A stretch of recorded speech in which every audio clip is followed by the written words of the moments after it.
The Unitary Constitution of Nigeria is the source of all of the problems we have been trying to resolve. Everything that has brought Nigeria to where it is, that is now wobbling to some kind of catastrophic collapse, are coming from that constitution.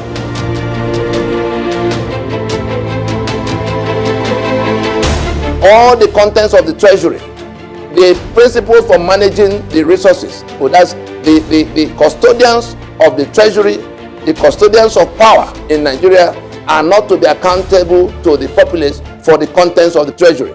Anybody talking about the rule of law in Nigeria under this constitution is just wasting his time.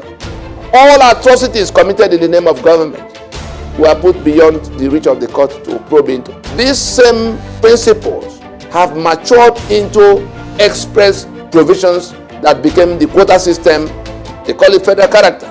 In that mediocrity, you bring the worst of everybody to come and manage everything for everybody. Go and look at the autopsy report on Nigerian Airways, on Nigerian National Shipping Line, on Unitary, on all the agencies of government that have been run aground. It was simply mediocrity.